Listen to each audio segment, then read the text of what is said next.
Okay, good morning, everybody. It is 9 o'clock, so we're going to go ahead and get started. There are 86 people registered for this course, and I only see 19. So hopefully something came up and they'll all start filtering in, but that's okay. This is being recorded, so anybody that was registered that wasn't able to make it in person can always view this as soon as I can get it edited and posted to the website. So today, our presentation, we have Jim Sharp, Mark Winkler, and Les Boatright. And these three gentlemen have been doing this for, let's just say, long enough that they were considered seasoned. So we're going to have some question and answer with them just to kind of see where they're doing right. And I don't have any other introduction. I will let you guys do that for yourselves. So Jim, if you want to go ahead and start. Is that because you think I'm the oldest, or I'm just... I will not say anything. That's fine. Good morning, everybody. I'm Jim Sharp. I'm the Emergency Management Director for Warren County. I also serve on the Region C Incident Support Team. I do a little bit of work with the Secret Service with their Cyber Fraud Task Force in the St. Louis region. And I'm a published author. You may have seen counterterrorism or cybersecurity articles that I've written for Homeland Security Today, Disaster Recovery Journal, Emergency Management Magazine, a couple others. I'm very grateful to be asked to do this today, and I'm really appreciative of everybody's time. Thank you very much. Mark, you're next on my screen. We're just going in screen order, not age order or anything. So Mark, you are next. Let him follow that.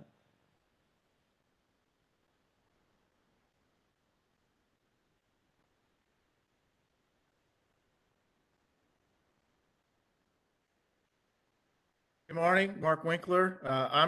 I've retired twice, so I'm probably the oldest. Okay, or I will be retiring for the second time shortly, so I guess I am the oldest.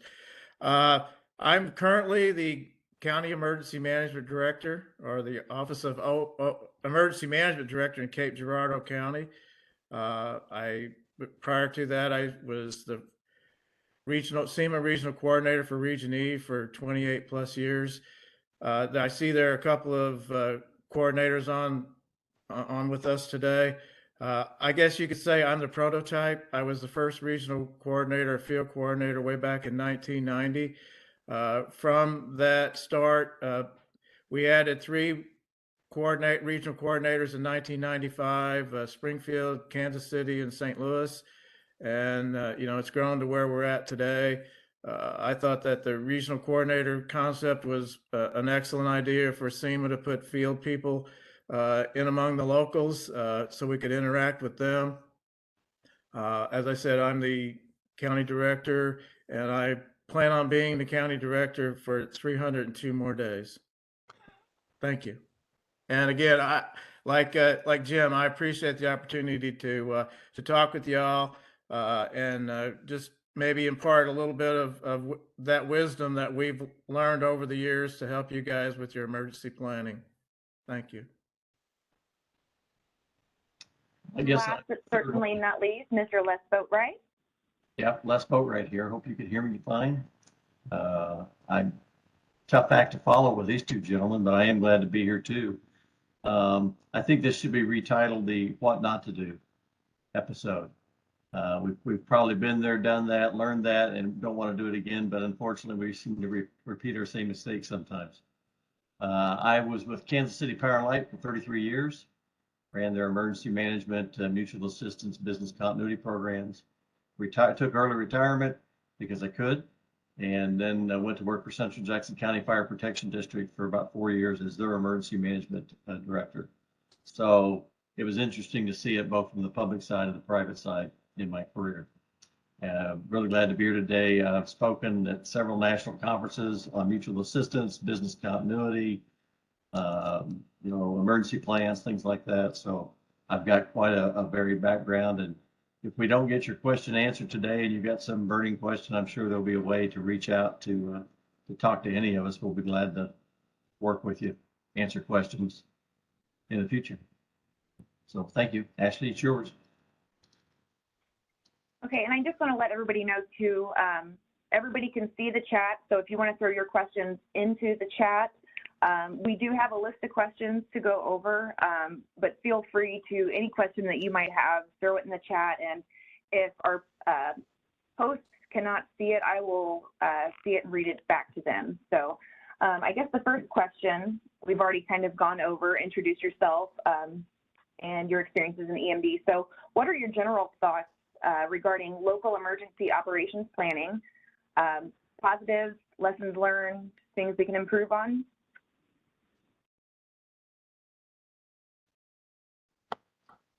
I guess I'll take the bait on that first one. You know, working for Central Jackson County for the 4 years that I did, you can really see how those local emergency operation plans are really kind of the Bible, so to speak, of what a community is going to do. And getting everybody on board with that same plan and understanding how it works is really critical. We served Blue Springs, Green Valley, and Lake Tapawingo, some of unincorporated Jackson County.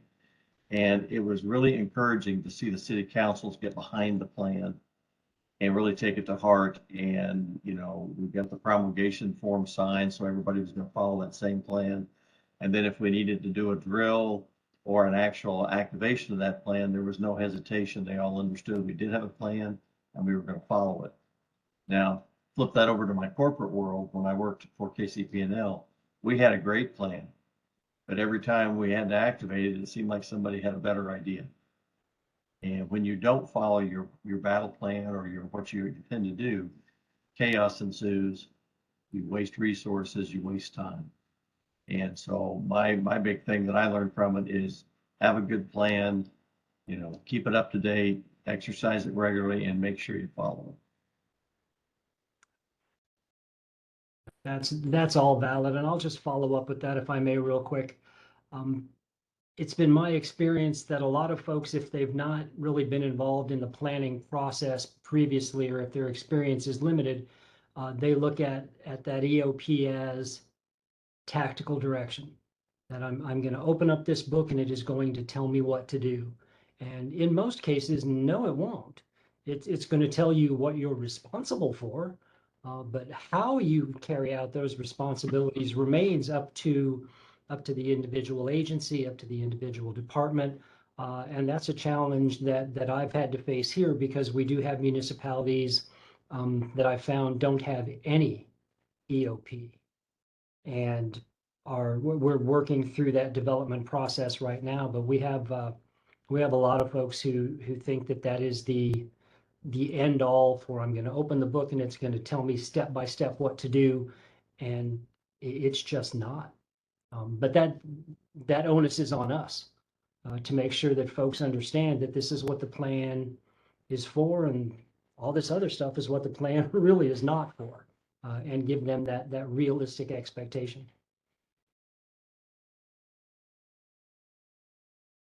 I think that maybe for the locals, I noticed that there's some locals on from South that are from Region E.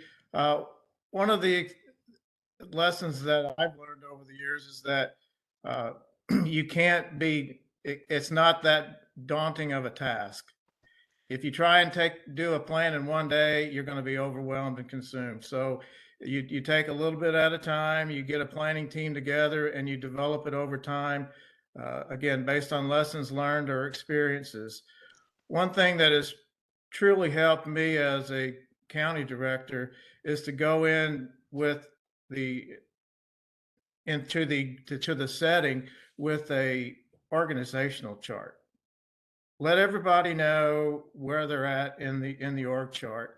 I have the county, two very large jurisdictions, and the university, and we all work together as a team.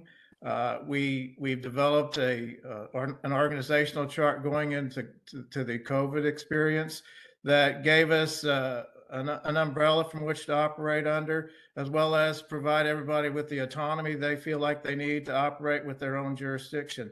So I think if you have some kind of an organizational structure in mind when you go into this planning, it'll help you see where everybody is supposed to be, what their roles and responsibilities are, and how everybody works together within that overarching jurisdiction. We've got a question in chat from Larry. What are your thoughts on developing regional IST teams for a region? Most small counties and even some larger counties do not have enough personnel to staff an EOC for a 24-hour period. I'll take that first because I serve on one, if nobody minds. I think incident support teams are a very valuable, very useful resource, and I'm not just saying that because I do serve on one. But I think it's important to realize their limitations. I have spoken to county and municipal emergency management directors who were under the impression that, like the question asked, hey, we don't have enough people. And for a lot of folks, it's, well, we don't have enough people, but I'll call an IST and I'll be fine. You might not be the only person requesting that IST. And the members of that IST do have primary responsibilities outside of the team. So they may not all be available at that moment's notice when, hey, can you get them here in 30 minutes? Probably not. So have a realistic expectation of what you would like that team to do. And if you have to, reach out to the team leader and say, hey, this is me and this is my issue, and can you help? And take it from there. But go into it with your eyes open as far as what that team is able to do and is not able to do.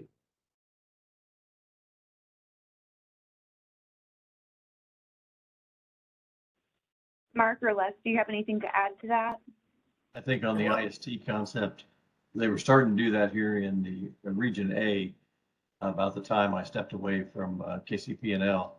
And I guess to follow up on what Jim said, kind of do it with like buyer beware, have your eyes open, because you're going to bring people in possibly that don't know your jurisdiction, don't know the people, your processes and things. So you're going to have to spend some time with them to get them acclimated before you can just, hand them the keys and let them run with it. But I think it's a great concept. I guess my question back to everybody is, if you activate your EOC for a disaster, how many of you actually run 24 hours a day? I know at KCP&L we ran about probably 20 hours a day, or 18 or so. At Central Jackson County, we never had to activate the EOC, knock on wood. So that wasn't an issue, but I'm just curious as to how many actually do run 24 hours a day. I haven't had to do it yet, and I'm knocking on wood, hoping that I don't have to. In the next 300 days. 302 days, yes. Excuse me, 302. One thing that we did, and it was a concept that was developed back in the I guess around 2000 or so, and that was the Multi-Agency Coordination Center concept, the MAC concept. And we introduced that in Region E, and instead of, or in place of an IST, it was formulated by members of the disciplines around the region that weren't impacted by disasters, and we worked in a particular single location, trying to function as an IST for the region, and it worked very well. I think if you had Region E people on board, they would echo that. And at either the last regional coordinator meeting or the one prior to that, the group decided that we were going to continue onward with the MAC concept as often as we could. We would have people that would open up a facility, and we would recruit people from various disciplines and run what we call or refer to as an IST at that point. So we've come up with a different format, a different system. But if we can get an IST, of course, we wouldn't turn it down. It might be we have a Homeland Security response team that is comprised of members from 3 of our larger municipalities, Jackson, Cape Girardeau, and Sykeston, who could, if they aren't pressed into duty, could serve as the initial elements of an IST if somebody requested it. So we're trying to use alternative measures to get that type of management system in place. Larry, did you have a follow-up question?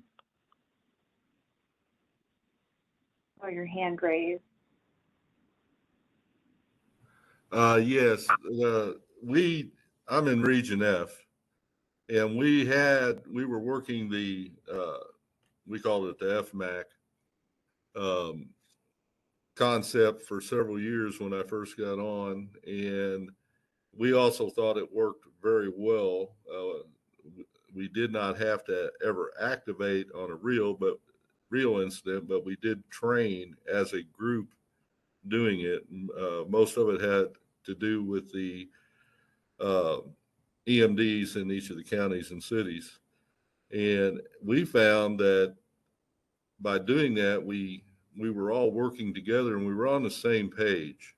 And in our world, even in some of our bigger counties, if a incident does happen and we have to, for instance, a big tornado hits a county, we wouldn't have enough personnel to do this without utilizing our regional asset. And we like to using the regional assets because we all work together. We've all trained together on the FMAC concept. And I think just taking it a step further to developing it into an IST team would be a good idea.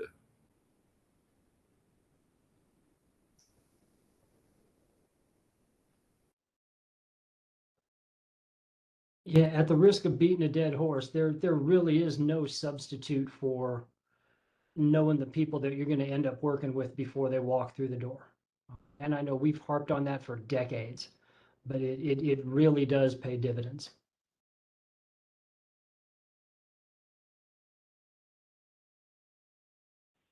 All right, the next question then, since we're, have you had pushback on your LEOP, like updating and converting it? And if so, how have you moved forward with your effort? I don't know that I've had pushback from everybody. It's not been approved by my elected officials as quickly as I would have liked. It's on their list of things to do, but I don't ever recall anybody actively pushing back and saying, you know, Jim, I think this needs to be changed, or I don't think this is the way we need to go, for which I'm grateful. I'm not complaining about that. During the development process, I have had people say, you know, is that really my responsibility? And we've had that discussion, but I've not had any active pushback on it. Yeah, same here. I don't recall any active pushback. I think if we ever had to activate it and call people in, then we might get some pushback. You know, it would be hard for them to separate their day job from what they're asked to do in an EOC type setting. But at the time, I haven't had any pushback.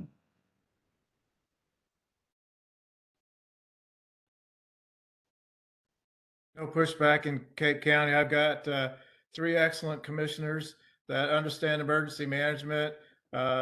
It's not one of the first items in the budget that gets cut every year whenever they need to cut funds. So they're appreciative. One is an ex-policeman. So it just really helps whenever you have the support of your elected officials and they have the trust and confidence in you to do the job that you were hired for. So I'm very lucky and fortunate in that regard.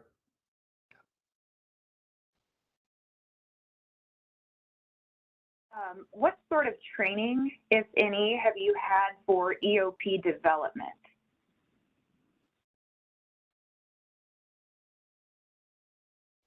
Somebody else go first. That's it. I don't know about any special training that I had for it. I just knew several EMDs and would talk to them and look at their plans and, ask to borrow, beg, borrow, and and steal several pieces, you know, that made sense, that looked good. It's not something you have to reinvent the wheel with. You know, there's a lot of good plans out there that kind of fit, and you can adjust them and adapt them. And I guess it's kind of a form of flattery when somebody asks if they can borrow your plan. I didn't ask them what they were going to do with it. I mean, I want to know, but at least, you know, it's just really work through it. Take your time with it. It's not something you can rush through, and you just have to make sure all the pieces work together and there's not a big disconnect. And I think the reviews that we would go through, the biannual reviews with our SEMA coordinator, especially here in Region A, were very beneficial, because when she would come in to review it, Gloria Brandenburg, she would also, you know, kind of tell you what some others maybe have done that work or that look different, or, you know, things. And so that's a very good resource to go through. But I guess by the time you get done writing your LEOP or revising it or adapting it, you're very proficient at your word processing program. I will say that. So maybe some Microsoft training. Well, I was very fortunate that when I came aboard, there was the earthquake threat of 1990, December 3rd. There was a lot of planning being done by SEMA. I was hired in and helped in on some of that planning, going to national and international conferences as well with local, state, federal folks, international folks. So got a real good variety of planning ideas and concepts at that time. Of course, go through the SEMA planning course, emergency planning courses. But I guess probably the biggest advantage that I had over most of the people that are on this call is I had Brenda Heidgreeder as a mentor from the planning section at SEMA. And I think she invented planning at SEMA because she was there for like 45 years. She saw planning from the beginning, integrating plans with all state agencies, including the National Guard, how they planned, integrating planning with the federal concepts, eventually reverting to or switching over to ESF. Again, I think I had a great advantage because anytime I had a question, I would just call Brenda and talk to her about it. So I was blessed that I had that resource. Yeah, and there are resources out there, whether they're state or whether they're local, or whether it's just somebody to, you know, to bounce an idea or a question off of. I don't know I can't think of anybody that I've ever sent an email to or picked up the phone and said, "Hey, do you have a minute?" Who did not have a minute or could not give me some guidance or direction, even if it was like, you know, Jim, that's not something you want to do. I'm grateful for that as well. So don't hesitate. We all have questions, and every day we all have questions. The threat landscape evolves continually, and your plan needs to keep up. So don't hesitate to pick up a phone or you know, click send on an email and bounce it off somebody. They might have the same question. They just haven't figured it out yet. Maybe you can figure it out together. And how often do you update your plans? Is it just the EMPG requirement, or do you do it more frequently? And if you do it more frequently, why do you do it more frequently? What do you see that makes you want to update it more frequently than what's required?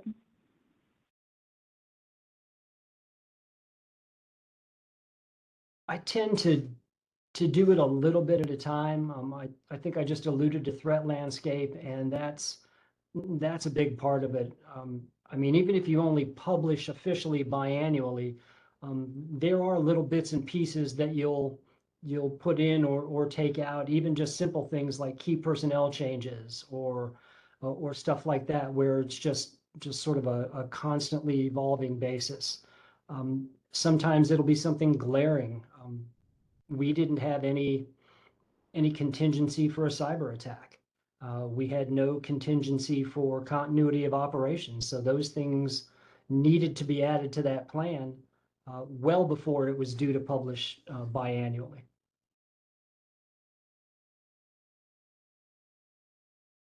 Yeah, I'll agree with Jim on a lot of that. It's, you know, it's biannual for sure, but then it's, people change, personnel changes. And when you've got, like we're set up in ESFs and 2 people on each one, kind of the co-leads of that, people change. Some of them only have 301 days left. So we have to make sure we watch and keep the plans edited and, make sure that we have people in place or people ready to go in case somebody is unavailable. As a rule, since I've been involved in planning, I've made it a point to try and keep lists out of emergency operations plans, particularly lists of names, put them in a separate document, one that stands right by it, with those constantly changing people that that Les just referred to. Anytime that, if you publish a document like an emergency plan, anytime you publish it, it's already out of date, like 3 hours later, because somebody might have quit or whatever. So, we try to keep those ever-changing names out of the document. As Jim referred to earlier in the presentation, it's a procedural document, and it's just, we shouldn't have to refer to it, whenever we want to make a decision or direct an activity. And those procedures shouldn't change that frequently. So I find myself not going into the document to make those changes. But usually if I'm at a meeting and someone's asked me a question, or if I'm meeting with them and they ask me a question about what the document says, I will, and I think it's worthy of discussion and possibly changing, I'll go into that section right away and make that change. We keep an internal document that we release to the rest of the staff and throughout the county, again biannually, like most people. But we tend to make those corrections and those updates as they occur, especially following an exercise with an after action or some kind of a training that we see some issues that have developed, and it would be better to make those changes immediately than to let them sit and possibly forget about them.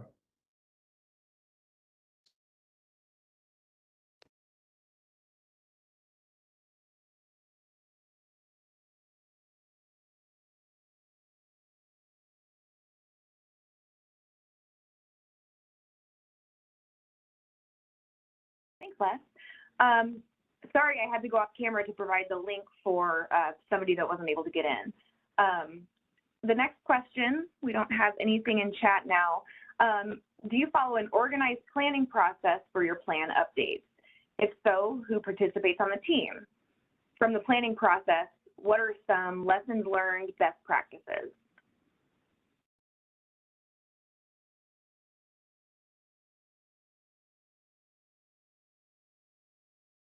No, when it came time to update our plan, it was pretty much, I took the lead on it. And then got with our regional coordinators to kind of go through what changes were made. They were the type that they trusted me to make the changes and just come back to them and discuss them kind of after the fact before we published, to make sure they were all on board with it. Yeah, we're kind of the same. Pretty much everybody is comfortable leaving that process with me, as long as they sort of have a say in the final outcome. Those major agencies or departments in the county that seem to be engaged in activities quite a bit or responses, such as the health department, I sit down and talk with them quite often about their ESF, particularly ESF or ESFs. And one of one of the sections that always changes is mass care, and we try and stay involved with those folks too. If there are any changes, maybe Red Cross procedures or those types of things, other agencies that change their processes more frequently than like law enforcement or the fire departments.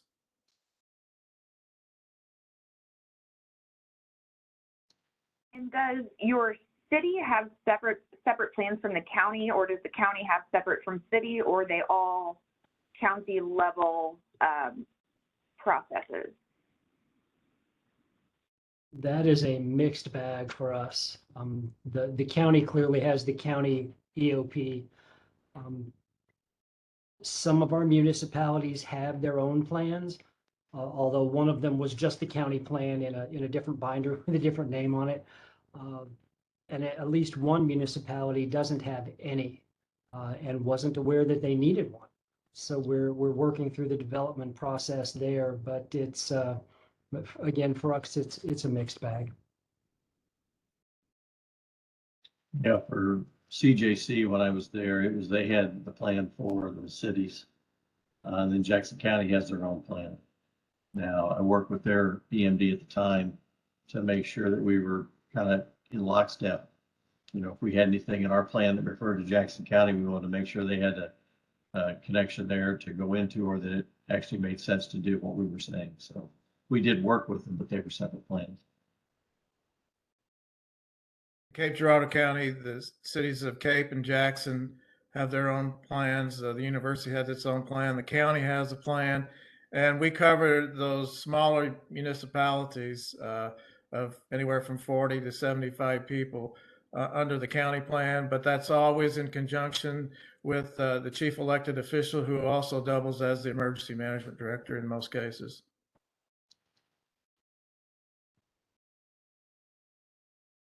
What are the activation triggers for your plan, and how is that used in your EOC?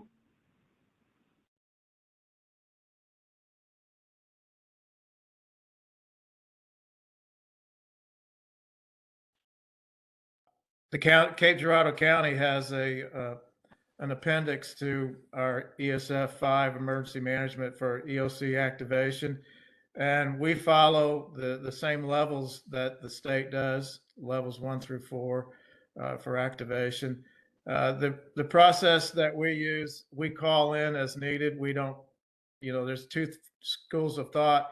Either call in individuals to the EOC as the situation dictates, ramping it up, if you will, or call everyone that's responsible to report to the EOC at the onset, and then just release those that aren't required to be part of the EOC. So that's pretty much how we do it. Yeah. Our activation process is very informal. Basically, I can do it if I see there's a need for it. Any chief elected official can request EOC activation, and any chief officer at any time, if they're faced with a situation where they believe they need EOC support, they can request that activation as well.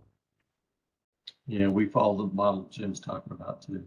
It's nothing really formal. I think in our plan, we have the state levels of activation, but we can also do it informally, like Jim mentioned.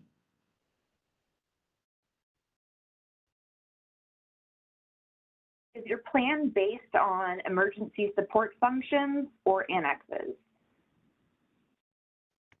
ESF.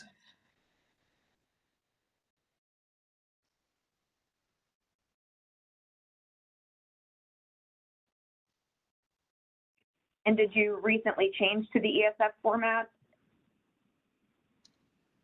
It's been several years ago. It's not been a recent change. Okay. Were you involved in that change process? And if so, why did your organization change the LEOP structure?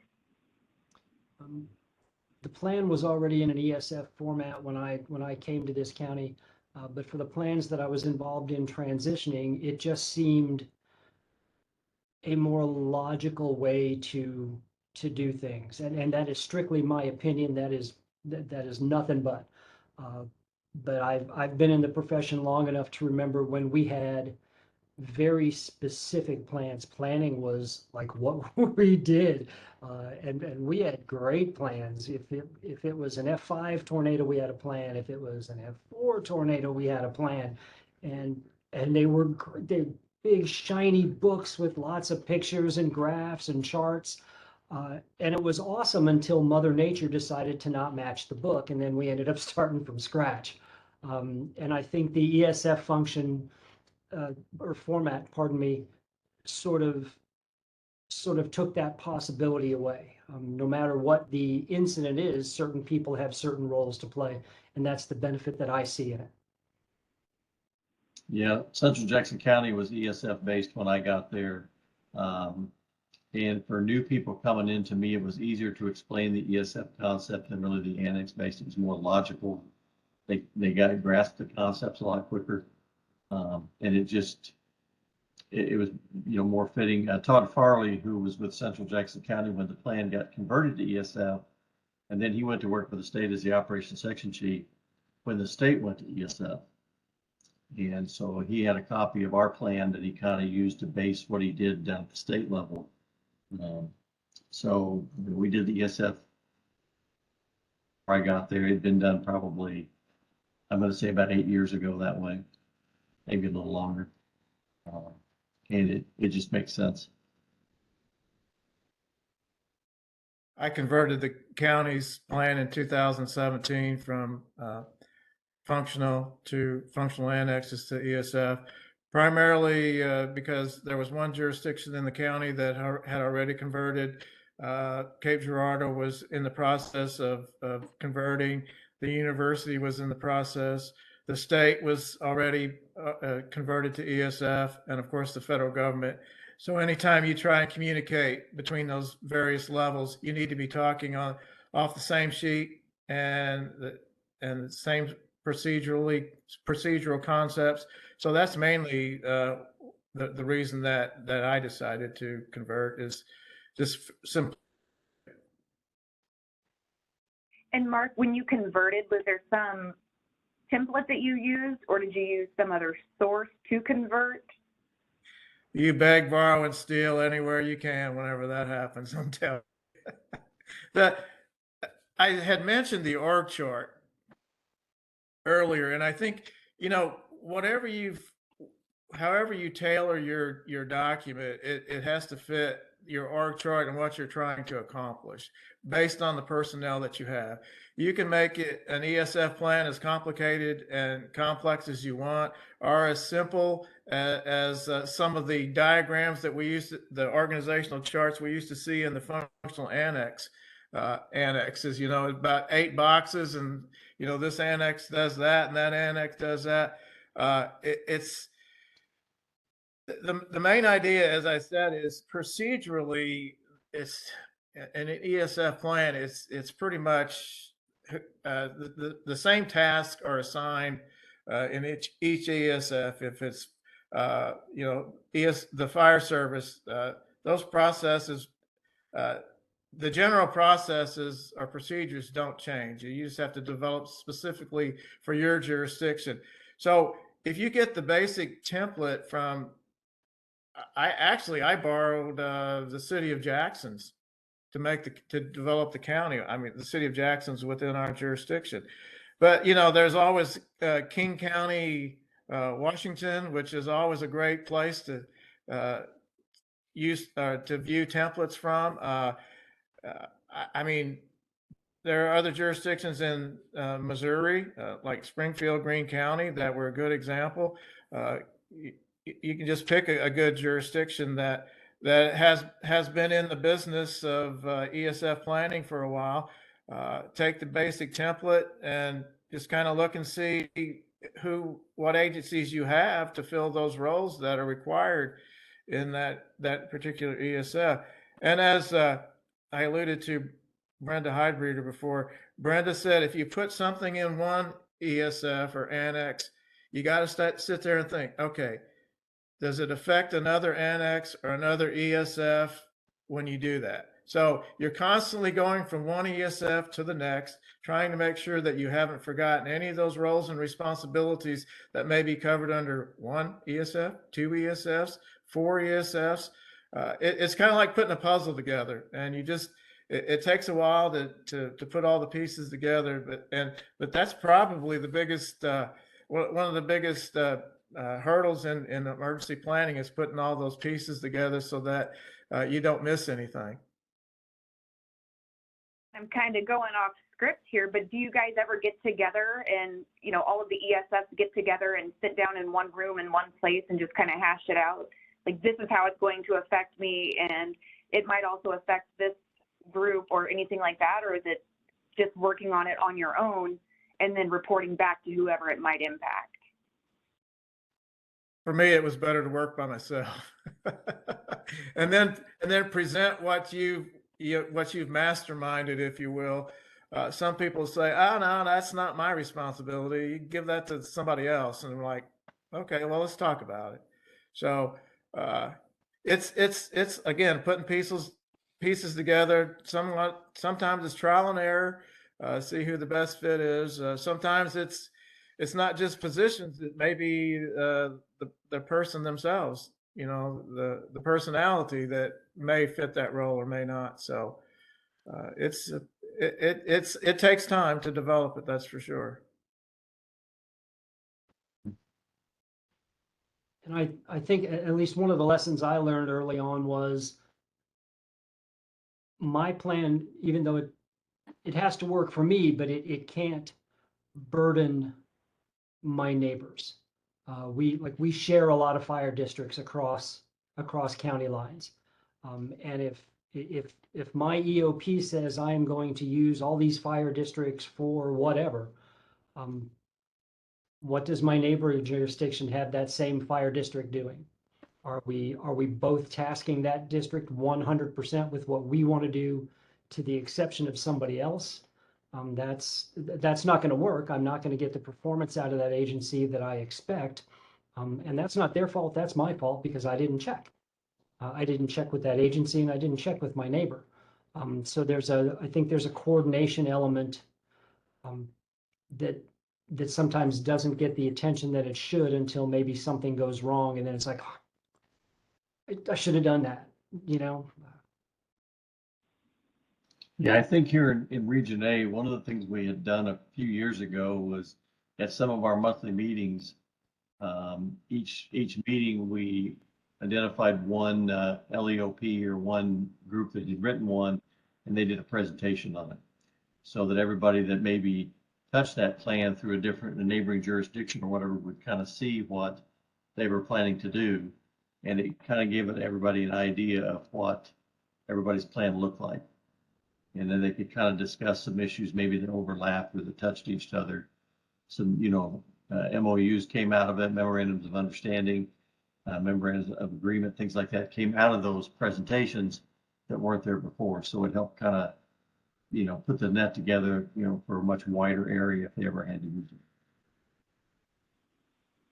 One of the biggest misconceptions that I found whenever we were going through the emergency planning process was the expectation that nursing homes have of not only the hospitals, but the emergency management.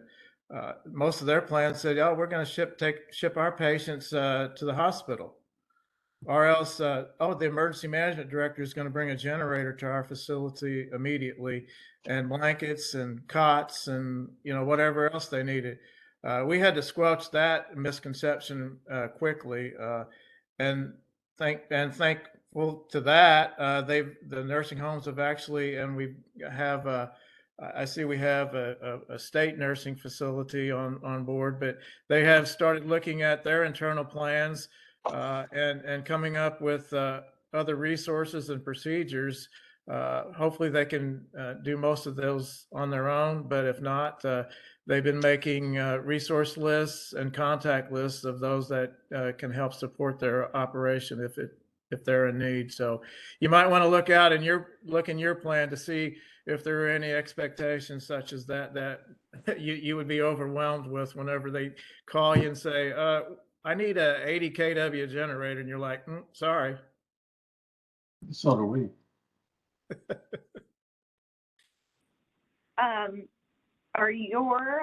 Is your LEOP all hazards or disaster specific? And what do you see the benefits are to your choice? Ours is all hazards, with maybe special annexes if there's something unique to a specific disaster that maybe doesn't touch the others. It just made more sense to have one plan. I think somebody mentioned earlier, it used to be you had a different plan for each different disaster. At least now we've got one plan. I mean, it's common assets, common resources that are going to battle whatever you're thrown at, or is thrown your way.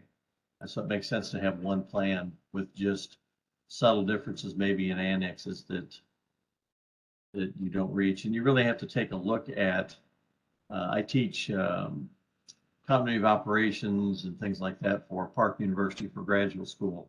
And I'm constantly talking to people about when you identify your hazards, it's not every conceivable hazard you would ever face. You know, look at your top 10. Kaiser Permanente has a great spreadsheet model out there where you can go in and put in a lot of different information. It will help you identify your top 10 hazards that you want to put your plans on. When I was at KCP&L, I had somebody, one of the executives, come to me and he wanted a plan for a tsunami. Not too many tsunamis in recorded history have ever hit Kansas City that I remember. If we ever have a tsunami hit us, that plan is not going to do you any good. So I got out of it by calmly reasoning with them that I don't think that's something we want to focus on. Now, maybe an ice storm is more likely than a tsunami. Finally got cooler heads prevailed, and we actually came up with just the all hazards plan and didn't focus so much on a tsunami.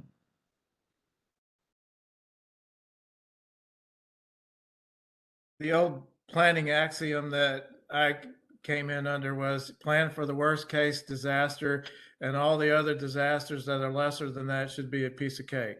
Mm-hmm.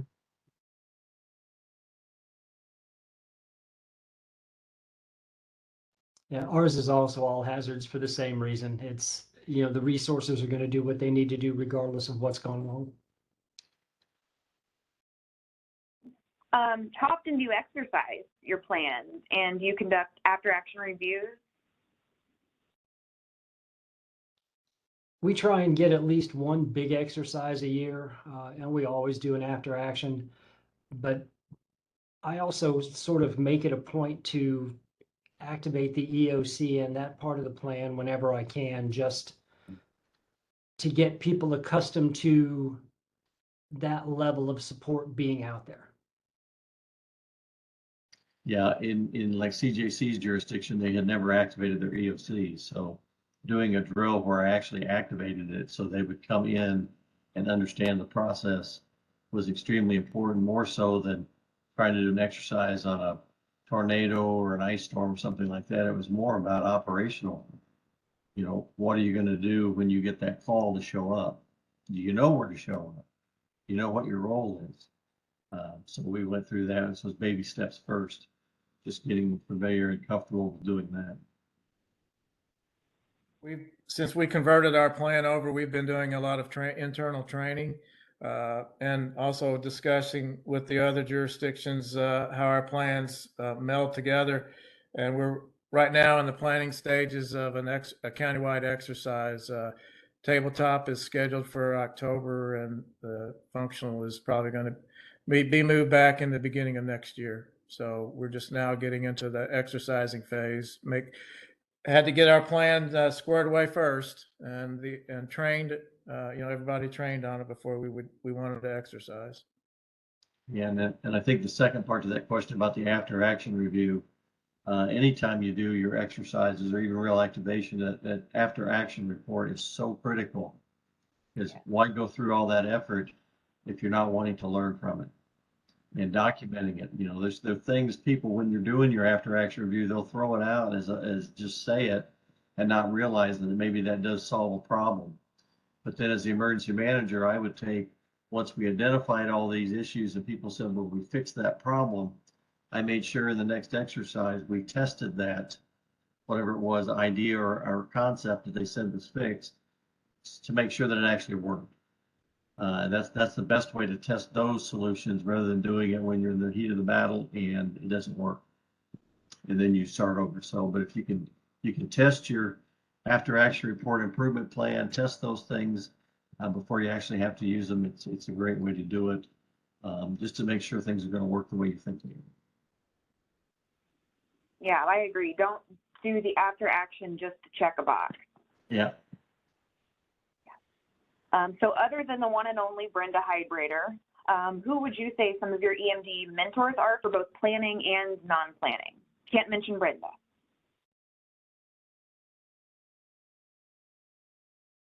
Well, for me, Gloria Brandenburg, who was with Johnson County Emergency Management at the time, and now she's the Region A coordinator. Her and I, uh, worked through a lot of different things over the years, and she was a great mentor to me.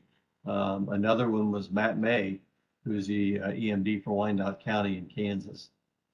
Through the Mark region, we serve in some counties in Missouri, some in Kansas. I worked a lot with Matt, so he was a big mentor to me. And then there's numerous people along the way that you develop relationships with and have good understanding and good give and take, and have no problem, as was mentioned earlier, picking up the phone and calling and asking a question. Or they call me and say, can I get a copy of this document? Sure. A lot of sharing that way. So the two names I mentioned were big mentors, but there were a lot of other ones too that I worked with that were great resources. Yeah, for me, it was Steve Bessemer. Before I came to Warren County, I was the director in Lincoln County, including the 2019 floods, which were historic in nature. And it was, even if I didn't need anything, it was just good to hear Steve's voice on the phone. Hey, how's it going? What do you need? What can I do for you? That counts for a lot. Hank Volker is good like that as well. I learned a lot from Mark Dietrich when I think he's with now, when he was with St. Louis County OEM. For a long time, when I was in the private sector, I was part of the Mid-America Contingency Planning Forum, and there were private sector disaster recovery folks who I got a lot of insight from the technology side of things. And I was grateful for that experience as well. Janie Albright is always good for a phone call in St. Charles County if I've got an issue. I think Sam Hensley down in Camden County runs a great public information program down there. I hope that gets back to her. There's always somebody you can look at and say, oh, I wish I'd have thought of that. You know, I follow a lot of people on social media just to see what they're doing, just to see if there's something that I could do. I'm like, hey, that's awesome. Do you mind if I try that up here? I would encourage that. For me, the list is endless. I just say you're only as good as the people you surround yourself with. And that's always held true for me. I've had great EMDs to work with. As I said, I have a great commission to work with. I've had, the SEMA staff in the past. So again, it's those folks that you choose to surround yourself with that will make your program successful. I like that. So we've got about 10 minutes left. I've put the 10-minute warning in the chat. So if you do have questions and we run out of time, be sure to reach out. If you want to send me the questions, I can get them fielded to any of these guys here. Or if you have questions that weren't answered, reach out to your regional coordinator. They'd be happy to help. I'm going to put a link in the chat here in a second to our website to where you can find out who your regional coordinator is. Last question for you, gentlemen. What keeps you up at night as an EMD? Wow. Cyber attacks and active killers. And I'll just leave it right there. Cyber attacks and active killers.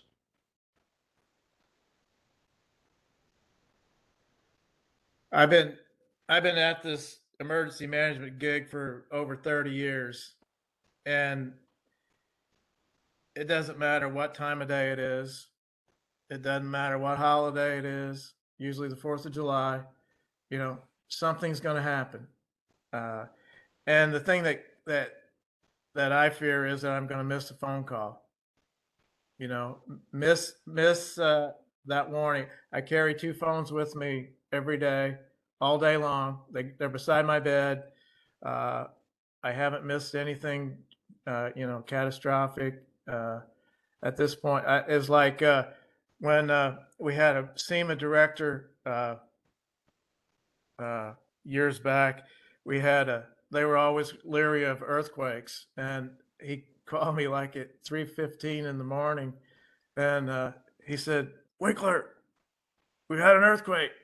you okay? I said, let me wake up first and I'll answer you. So, but I had the phone with me. I didn't miss the call. I said, give me a couple minutes to collect myself, and I'll get back to you. But those are the things that I'm leery of. Is just that I won't be there. I'm here to serve the people. That's my job, to coordinate activities, and I'm just uh, always leery that am I going to miss something? So just have to keep your guard up all the time. When I was with KCP&L, if I had a room full of people that we were having an exercise or a training session, all I had to do to freak them out was blink the lights, flip the light switch. And everybody thought, oh my God, the power's out. They grabbed their phones, and it was really funny to watch them run around. They didn't think so at the time, but you could do it no problem. Now, when I was with Central Jackson County, it was really the weather and just a lot of the things going on out in the communities, and just you never know where that opportunity, if you want to call it, that's going to come from, to have to activate your EOC or help someone in need or whatever. And you just have to kind of get yourself attuned to the communities you're serving in, and the neighboring jurisdictions of what's going on, for the possibility of something could happen.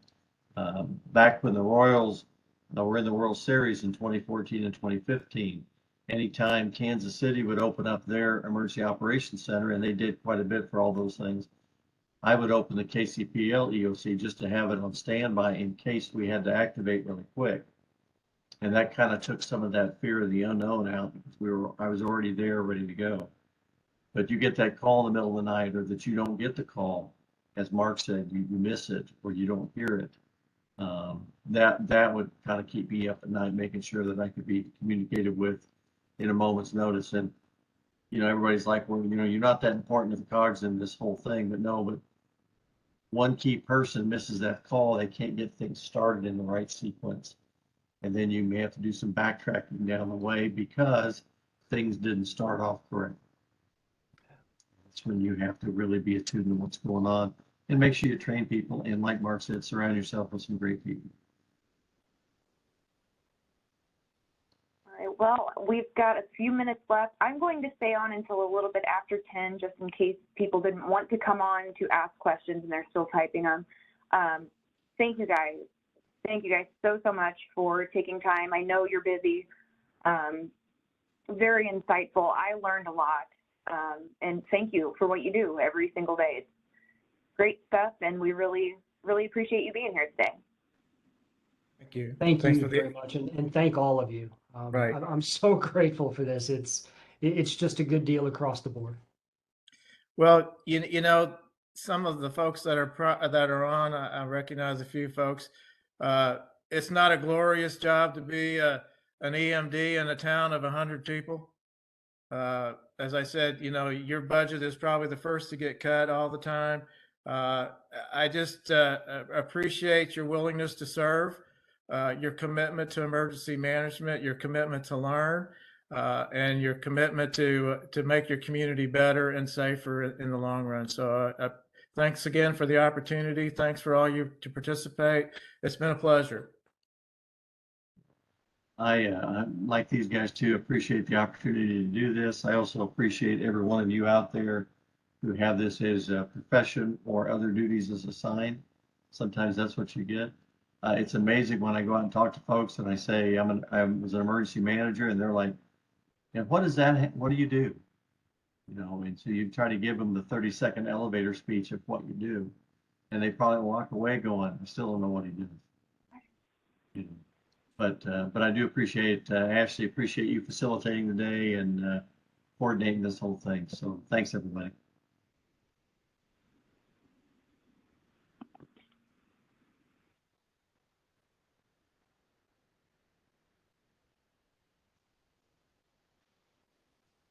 Well, Ashley, if there are any questions that come up afterwards, feel free to shoot it out and we'll give you responses. Okay. Yeah, please do. Yeah, definitely. Right now it's just Lonnie. He's got 700 plus now, no budget. Well, we could pass. I think Lonnie knew I was referring to it. Yeah, we didn't talk about how to raise funds for your EM program. Bake sales. Car wash, right? Car wash, bake sale. Yeah. Raffles, you know, we could do that. The 50/50 is where it's at. That's a moneymaker.